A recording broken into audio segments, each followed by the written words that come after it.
Shalom à tous et à toutes. La question du jour. Je rentre dans la synagogue et le Tzibour sont en train de faire le schéma Israël. On arrive, on voit tout le monde avec la main sur les yeux et ils font le schéma Israël. Comment moi, je dois me comporter?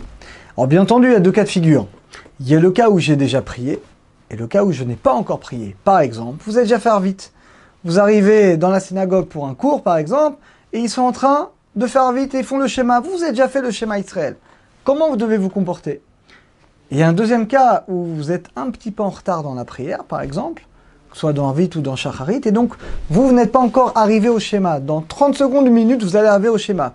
Vous êtes encore, par exemple, dans Ashrei Vetecha, dans les Psuké des Imra, ou dans ce qu'on dit avant le schéma. Et là, la synagogue, ils sont déjà au schéma Israël. Qu'est-ce que vous devez faire? Vous arrêtez, vous dites le schéma avec eux, vous continuez. Alors on va parler d'abord du premier cas. Le premier cas, c'est le plus simple. Vous avez déjà prié, vous avez déjà fait vite, vous arrivez dans votre synagogue, vous avez déjà fait le Kriyat Shema, et ils sont en train de faire le schéma. Alors attention, c'est un halakha qui n'est pas toujours très connu. On a une obligation de dire au moins le premier verset. Quand je parle du premier verset, je parle de schéma Israël, avec le Tzibour. Si on ne le fait pas, lo alenu, c'est même grave, parce que dans le Zohar, c'est écrit que lo alenu, il y a des anges qui vont accuser la personne, ils vont dire, regarde, toute la synagogue, tout le monde est en train de lire le schéma, tout le monde est en train de prendre sur lui la royauté divine, et regarde ce juif-là, regarde celui-là, lui non, il a déjà fait vite, il pense qu'il n'a pas besoin, et lui il fait rien, il est en train d'étudier, il est en train de parler. Lo alenu, c'est une accusation contre nous, parce que tout le monde est en train de faire le schéma, et toi, c'est-à-dire que quelque part toi, tu ne veux pas prendre sur toi la royauté divine, vous allez me dire, mais moi j'ai déjà fait vite, j'ai déjà pris ailleurs. Oui, mais peu importe. Là, tu es dans un tzibour. Vous savez qu'on ne peut pas se séparer de la communauté. Et si toute la communauté est en train de prendre sur eux la royauté divine, et bien toi également, même si tu as déjà prié, ça ne change rien, tu dois prendre également sur toi avec eux la royauté d'Akadosh Baruch Hu. Ça, de cet halakha, on apprend quand tu arrives d'abord dans une synagogue et que ils sont en train de faire le schéma Israël, tu es obligé de dire avec eux au moins le premier verset, ça veut dire Shema Israël, Hashem Elokeinu Hashem Echad, évidemment Baruch Shem. Ça, c'est d'abord la première halakha. Le reste, tu n'es pas obligé, mais c'est bien. C'est écrit dans le Shulchan Aruch, Tov. C'est bien de dire les 3 paragraphes du schéma avec le Tzibour, et tu as un mérite, comme si tu as étudié la Torah. Parce que je vous rappelle que le schéma Israël, ce sont des psukim, des versets de la Torah écrits, du Chumash. Donc finalement, si tu lis en plus avec eux les 3 paragraphes, eh bien tu as un mérite au ciel, comme si tu avais étudié la Torah, parce que tu as lu ces 3 paragraphes. Donc ça, c'est le premier cas. Deuxième cas qui est un peu plus embêtant. On est Shacharit, vous, Baruch Hashem, vous arrivez toujours en avance à la tefila, mais imaginez exceptionnellement, vous êtes un petit peu en retard.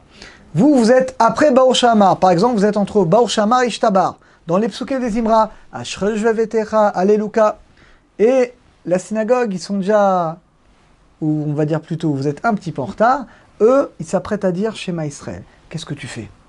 Le problème, c'est que, vous savez qu'à partir de Baruch Shamar, c'est écrit dans le Shulchan Aruch, on n'a plus le droit de s'interrompre. On ne peut pas, même pour une prière, je ne peux pas m'arrêter finalement pour faire une autre prière. Alors qu'est-ce qu'on fait? Vous allez me dire, on n'a qu'à dire au moins la première phrase, Shema Israël, mais ça sourd, on n'a pas le droit. Pourquoi on n'a pas le droit? Une fois que tu as dit Baruch Shamar, tu ne peux pas t'interrompre. Alors on fait rien, mais si on fait rien, on a dit c'est pas bien, parce que tout le monde est en train de prendre sur eux la royauté divine, toi tu ne le fais pas.